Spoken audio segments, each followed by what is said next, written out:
Bonjour à tous, je m'appelle Xavier Collet, je suis formateur certifié Ableton et aujourd'hui je vais vous faire découvrir une collection de périphériques Max for Live qui est sortie avec Live 11 qui s'appelle Inspired by Nature et qui a été le fruit d'une collaboration entre Ableton et l'artiste sonore et programmeur Dylan Bastan. Les périphériques imaginés par Dylan Bastan sont vraiment de nature expérimentale. Ils sont très adaptés pour faire des paysages sonores génératifs, pour faire des mélodies ou des rythmes imprévisibles, voire générer des modulations complexes, mais tout ça en prenant exemple sur des processus naturels, des processus physiques par rapport à des phénomènes de gravité, de friction, de particules, etc. C'est la première fois que j'ai à présenter des outils aussi barrés, donc je suis ravi, mais accrochez-vous. On va trouver 6 périphériques en tout, 4 instruments donc qui vont produire du son, un effet audio et un effet MIDI. Il y a 3 périphériques dont le nom commence par Vector, et ces 3 périphériques, donc il y a 2 générateurs de son, un synthé FM, un synthé granulaire et un delay. Ils ont en commun qu'ils vont tous utiliser le même système de particules. Donc si vous en connaissez déjà un, les 2 autres vont être beaucoup plus faciles à apprendre. Et en fait, dans chaque cas, une particule va correspondre à une voie de synthèse, dans le cas des synthétiseurs, ou alors à une ligne de retard dans le cadre du delay. Donc le comportement de ces particules va déterminer l'évolution des paramètres sonores. Et on va pouvoir contrôler justement la gravité de ces particules, s'il y a des phénomènes d'attraction, répulsion, de magnétisme, etc. Vous verrez que le système est vraiment très riche et permet des évolutions de paramètres qui sont assez surprenants et en même temps assez naturels précisément. On va commencer avec Vector FM. Alors déjà, un petit mot sur l'interface. On va toujours trouver cette représentation graphique ici à gauche de nos différentes particules. Pour le moment, il n'y en a pas. Et pour la plupart des synthétiseurs, des instruments Inspired by Nature, on aura la possibilité soit de déclencher les sons à l'aide d'un contrôleur MIDI, comme là par exemple avec mon push, ou alors de le passer en mode autonome, en mode génératif, c'est-à-dire qu'il va générer lui-même les notes. Donc quand je suis en mode MIDI, j'ai une petite ADSR ici, et sinon, ces paramètres disparaissent. Je suis comme ça. Alors en appuyant sur Log, je vais asservir en fait le moteur de synthèse à la lecture dans live. Donc là, si je fais Start, vous voyez, c'est marqué Run Transport to Start. Voilà, là ça commence. Donc je vous le disais, dans la partie gauche, on a la représentation des particules, donc on va voir leur position, leur éloignement du centre, et on pourra visualiser leur masse, qui va être liée à leur taille, ainsi que leur vitesse. On va même parler de charges positives et négatives, suivant la couleur, plutôt vers le jaune ou plutôt vers le bleu. Pour voir toute la puissance du moteur, il faut ouvrir ici les 4 onglets. Alors il y en a qui seront en commun entre les différents synthétiseurs de la famille Vector. Dans le premier, ici, on va sélectionner le nombre d'opérateurs. Alors, il faut bien comprendre, c'est un synthétiseur FM. Chaque particule va correspondre, alors, soit à un couple d'opérateurs, ici dans le cas du 1. Par exemple, je vais mettre ici sur 1. Donc là, on entend bien qu'il y a une porteuse et une modulatrice, pour ceux qui connaissent la FM. Et les paramètres vont changer en fonction de la position de la particule et d'autres paramètres, je vais y venir après. On a aussi la possibilité de définir des algorithmes classiques de synthèse FM, tels que ceux qu'on trouve dans Operator, avec différents modèles comme ça, avec ou sans réinjection. Et auquel cas, sur 2, 3, 4, chacune des particules va correspondre à l'un des opérateurs qu'on a à l'intérieur de notre algorithme. Par exemple, ici, si j'en mets 4, et que je prends, oui, mettons cet algorithme-là, vous allez voir que maintenant, les différentes particules sont reliées entre elles et il y a une relation porteuse-modulatrice entre elles. Donc là, j'ai mis un deuxième opérateur, le troisième et le quatrième. On peut définir l'ampleur des mouvements avec Scale, la vitesse avec Speed, et on peut même contrôler le gain ici de la sortie. Dans le deuxième onglet, on va trouver les paramètres du moteur de synthèse FM. Je ne vais pas trop rentrer dans les détails, c'est assez classique. On a une porteuse, une modulatrice, avec les réglages d'accordage, la possibilité de panner, de régler le gain. On a une section de filtres ici, tout à fait classique, avec les différents types de filtres. La possibilité de contrôler le cutoff et la résonance. La partie qui va vraiment nous intéresser, c'est la partie qui est en bas ici, où on affecte les différentes caractéristiques de chaque particule à des paramètres sonores. Par exemple, sur l'axe horizontal, ici, par défaut, c'est affecté au panoramique. Donc, quand j'ai une porteuse qui se déplace de gauche à droite, eh bien, j'entends un mouvement panoramique. Sur l'axe vertical, je vais avoir l'accordage de la modulatrice. Pour ça, vous voyez M comme modulatrice et Hertz comme pour la fréquence. Suivant l'éloignement du point central, on va contrôler le gain. Suivant la vitesse, on va contrôler ici l'index de modulation. Et enfin, suivant la masse, on va contrôler la fréquence de coupure du filtre. Donc vous voyez qu'on a tout un jeu de paramètres qu'on fait évoluer en même temps avec des mouvements qui sont contrôlés par la physique. Alors comment on contrôle ces mouvements? C'est ce qu'on va voir maintenant. Ici, on rentre vraiment dans le cœur du réacteur du principe des vecteurs, c'est-à-dire qu'on va avoir un principe d'attracteur, qui est le carré central. On va pouvoir définir la force qu'il exerce. On pourra déterminer aussi la vitesse, le magnétisme entre les particules. C'est assez riche, il faut expérimenter. Donc ça, c'est le premier mode. J'augmente la force. Vous voyez qu'il y a une plus grande attraction, ou au contraire plus légère, un peu comme si on avait tendu ou distendu les élastiques entre les particules et l'attracteur. Les particules entre elles, avec le paramètre de magnétisme, peuvent aussi évoluer, s'éviter les unes les autres, ou au contraire s'attirer. C'est une espèce de gravité à l'échelle des particules.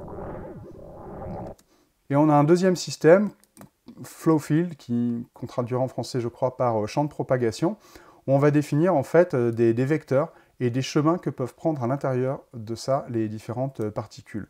Donc c'est un deuxième mode de contrôle qui se croise avec l'attracteur. On peut l'activer ou le désactiver.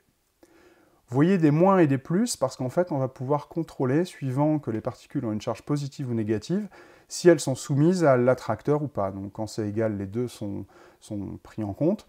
Mais si je mets que plus, par exemple, et que... Alors, je vais aller dans l'onglet suivant, c'est là où je détermine en fait la charge des nouvelles particules. Là, je vais mettre par exemple comme ça, allez, en bleu.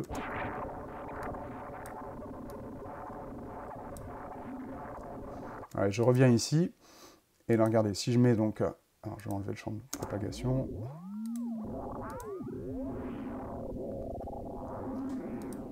Voilà.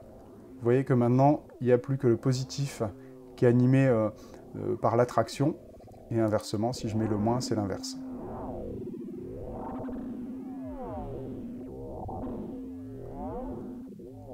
Il y a trois possibilités pour définir la vie des particules dans le temps.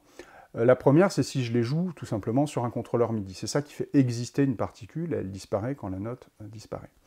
Le deuxième, c'est que les voix existent en permanence, c'est l'exemple que j'avais ici à l'instant, avec mes 4 voix qui sont présentes en permanence.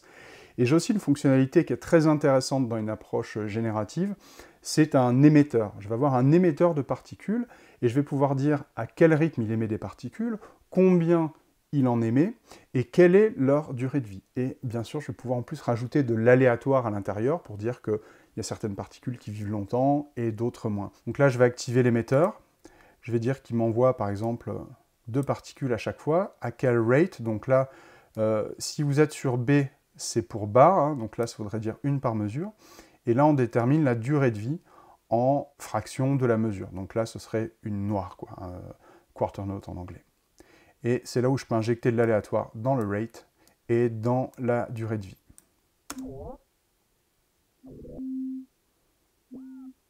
J'allonge la durée de vie. J'augmente le rate. J'augmente le nombre de particules. Je peux lui dire d'en éviter certaines de temps en temps, pour éviter d'avoir une trop grande régularité rythmique, si ici j'avais quelque chose de carré.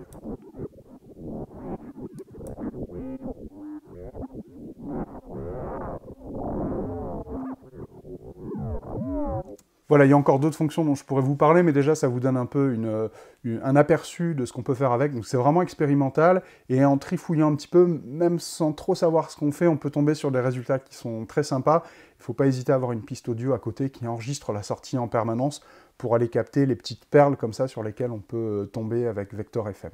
Alors si le premier synthé vous a fait un petit peu peur, rassurez-vous, puisque Vector Grain va reprendre plus des 3/4 de ce qu'on avait dans Vector FM, c'est-à-dire tout ce qui est lié à la gestion des particules.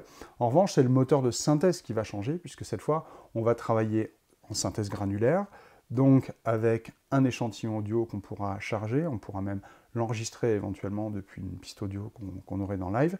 Donc on va manipuler une matière sonore différente, mais avec les mêmes modalités de contrôle.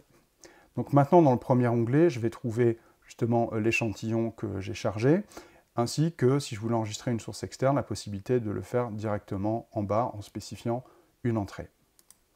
Donc là, j'ai chargé un rythme de batterie.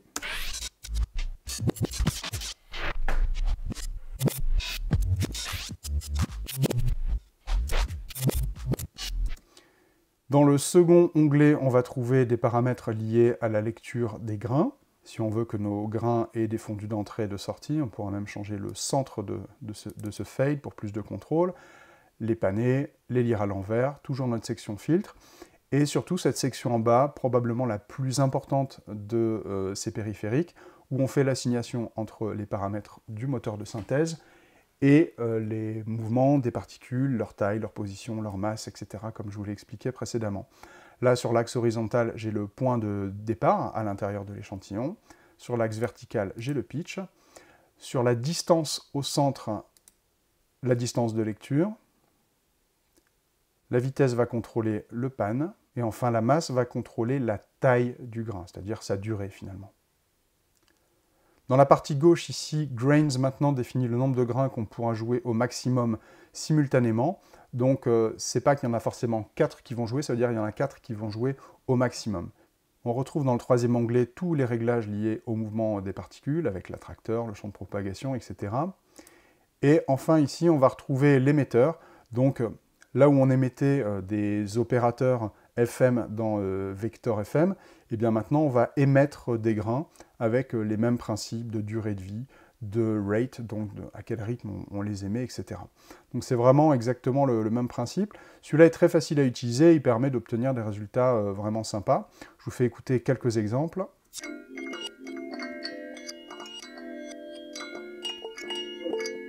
Donc ici on a 5 grains qui vivent en permanence, puisque vous voyez l'émetteur est éteint. Donc là, Xstart, je change le point de départ de l'échantillon, la zone qui va être utilisée par les grains.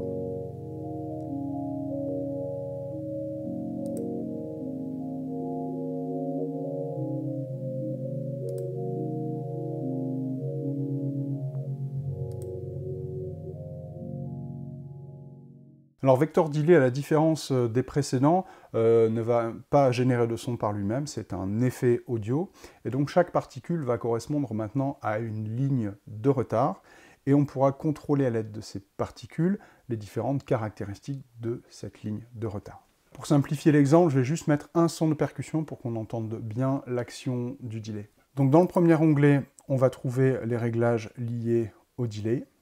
On aura la possibilité de le rendre résonnant, de faire de la réinjection. Et ici, on voit l'affectation des paramètres, donc le panoramique du delay sur l'axe horizontal,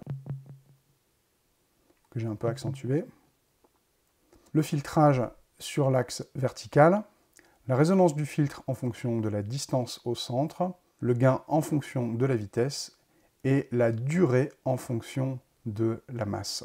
Je vous fais écouter quelques exemples.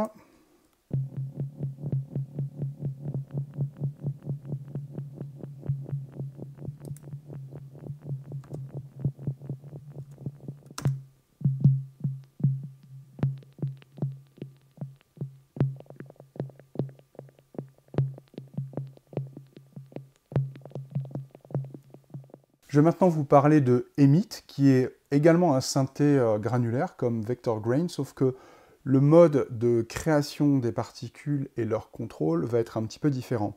On va avoir une représentation du spectrogramme du sample qu'on a chargé, et le déplacement sur l'axe horizontal va définir le mouvement, la position de la tête de lecture à travers l'échantillon, et sur l'axe vertical, on pourra contrôler le pan et le filtre, mais ça ne s'arrête pas là.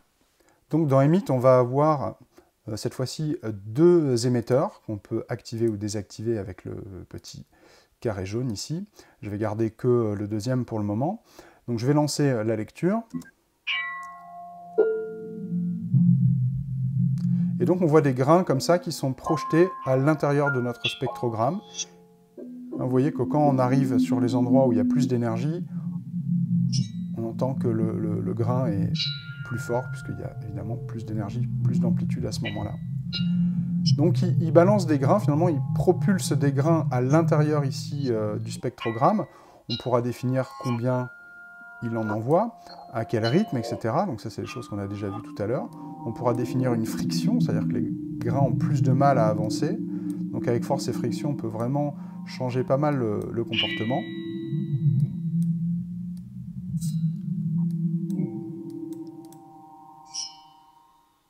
On peut aussi définir l'angle avec lequel on projette la particule à l'intérieur du spectrogramme. Il peut être bipolaire, il peut envoyer des deux côtés.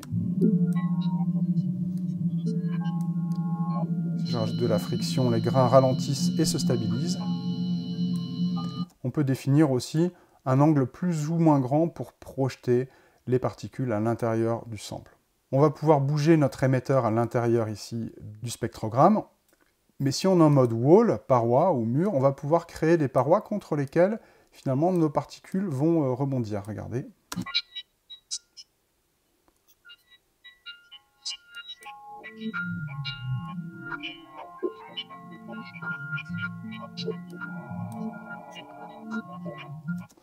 Et on va disposer d'une section de modulation ici, assez classique, avec deux LFO et des enveloppes, puisqu'on peut aussi déclencher les grains manuellement avec le contrôleur MIDI. Et ce qui peut être intéressant, par exemple, quand on va dans la partie routing, c'est qu'on va pouvoir faire varier certains paramètres, comme l'angle, le pitch, etc. Et si je remets le premier, vous voyez qu'il se déplace tout seul, parce qu'il y a un LFO dessus.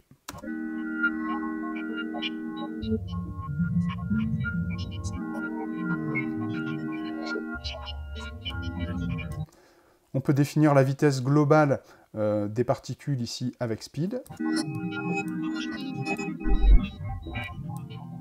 Voilà, donc Emit, s'il reprend les principes classiques de la synthèse granulaire, va permettre d'avoir des comportements qu'on n'obtiendrait jamais avec un granulator, par exemple, que personnellement j'aime beaucoup, puisqu'on peut multiplier les têtes de lecture, hein, les grains, on peut changer leur durée de vie, etc. Donc ça va vraiment nous donner des textures granulaires qu'on connaît, mais avec un contrôle complètement différent. Avec Three-Tone, maintenant, on va avoir une banque de filtres résonnants, un peu comme ce qu'on trouve dans l'effet audio Resonator de Live, mais organisé d'une manière assez originale, puisqu'en fait, on va partir de modèles fractales d'arbres, finalement, de branches, pour définir les caractéristiques de notre banque de filtres. Chaque branche sera un filtre qu'on va pouvoir faire résonner. Alors comment on va pouvoir faire résonner ces filtres? Soit on va pouvoir utiliser un générateur de bruit interne ici dans la partie supérieure.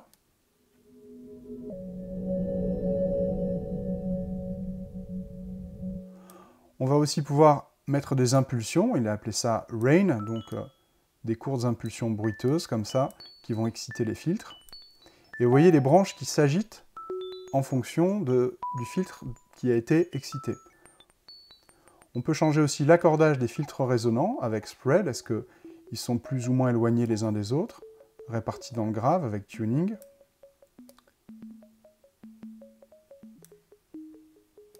Je vais plus les écarter, vous voyez, quand j'augmente spread.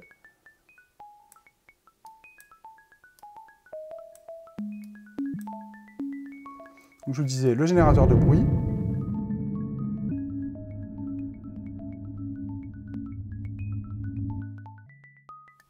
On peut aussi le déclencher à partir de notre MIDI. Et ce qui est intéressant, c'est qu'on peut aussi s'en servir comme d'un effet audio, comme Resonators, où cette fois-ci, on va définir une entrée audio. On pourra prendre une piste sur laquelle on a branché un micro, par exemple, ou une rythmique de batterie, ou que sais-je, et aller exciter les filtres de Three-Tone. On a plusieurs modèles d'arbres qui vont donner des résultats un petit peu différents. D'ailleurs, c'est assez intéressant d'entendre au moment la construction de l'arbre. On entend les filtres qui apparaissent successivement.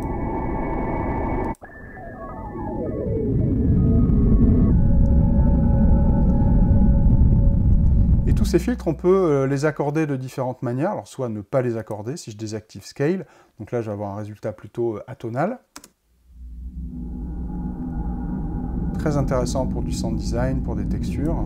Il suffit de rajouter un petit peu de reverb et ça peut vraiment donner quelque chose de très expressif, très original. On peut ajouter aussi du mouvement, avec Wind, changer la fréquence de coupure des filtres qui agissent sur le bruit, leur largeur de bande.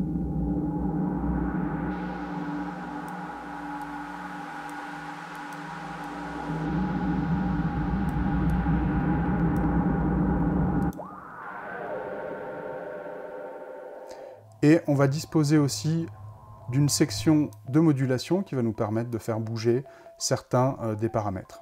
Si on va ici dans le routing, on voit que, par exemple, le LFO1 contrôle la largeur du filtre et en destination B, le mix des algorithmes, puisqu'on a ici deux algorithmes, un plus brillant, l'autre un petit peu plus chaud, et on peut contrôler l'équilibre des deux. Toujours, n'oubliez pas avec Lock que vous pouvez rendre la génération dépendante du fait que la lecture de live est activée ou pas. Là, par exemple, je vais monter le noise et le rain. Là, je suis sur play, donc ça marche, mais si je fais stop, la génération s'arrête. En cliquant dans la zone centrale ici, on va pouvoir amener l'algorithme vers une forme un petit peu différente.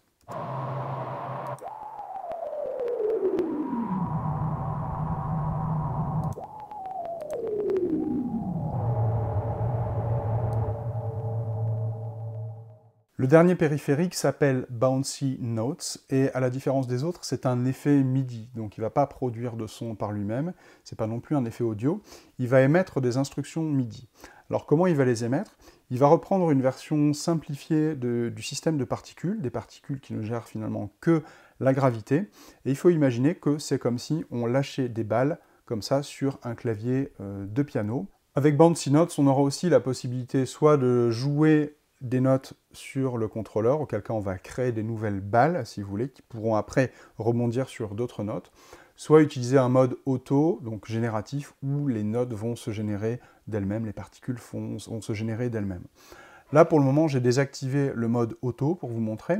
Donc si j'appuie sur une note, je crée une balle, et elle se met à rebondir un certain temps, ça va dépendre des paramètres de vitesse. Alors pour le moment, la direction est aléatoire, c'est-à-dire est-ce qu'on peut la jeter vers la gauche, vers la droite, etc. Je vais la faire tomber vraiment à la verticale. Donc là, elle est très rapide, on dirait un téléphone. J'ai mis un glockenspiel derrière. Voilà, je baisse un peu la vitesse. Vous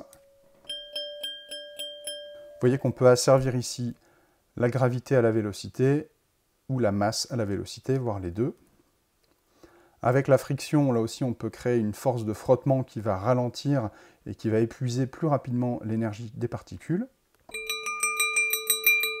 On peut définir ce qui se passe aussi quand la boule touche le piano. On peut la faire rebondir. Si je mets du random dans la direction, maintenant je peux les jeter un peu en diagonale.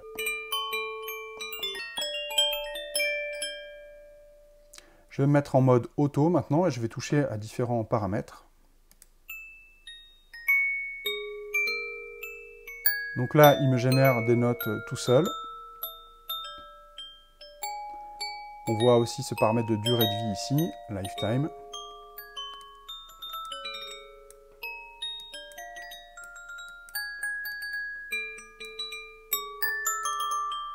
Je peux changer le comportement quand ça frappe sur les côtés, soit on fait rebondir. Vous voyez là, les boules rebondissent sur les parois. Je peux aussi lui dire de passer à travers, de repartir d'une position aléatoire.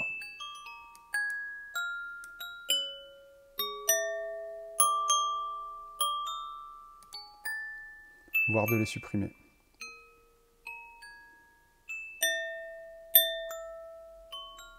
Je vous fais écouter quelques presets pour que vous ayez une idée du potentiel de Bouncy Notes. Il faut passer un petit peu de temps à l'explorer pour obtenir des résultats musicaux. Vous voyez qu'on peut aussi créer des parois, comme dans Emit. On peut définir aussi la taille du clavier et la gamme qui est utilisée, pour ne pas avoir des résultats toujours atonaux. Vous voyez qu'il y a une option Drum Rack.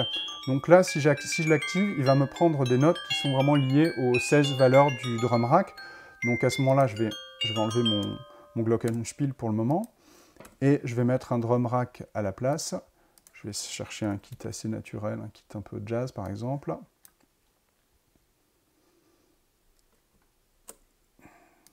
Voilà, et j'active Drum Rack.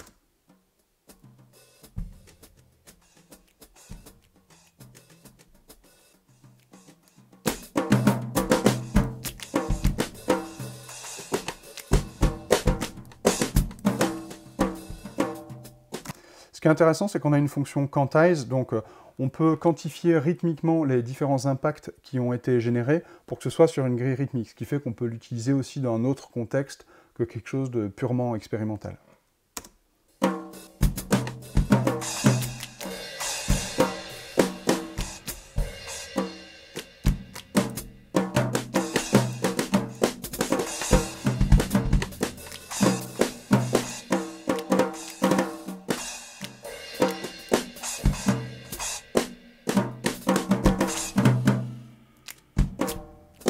Donc j'ai remis un instrument mélodique. Pour changer un petit peu, j'ai mis un marimba. Donc tous les sons avec une attaque un peu prononcée, ça se prête vraiment bien pour une utilisation avec Bouncy Notes.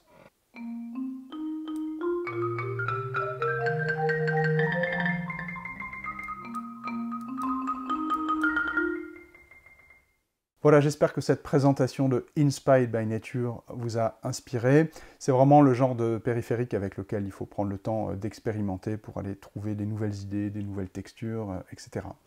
Je vous remercie d'avoir suivi cette présentation et je vous dis à très bientôt.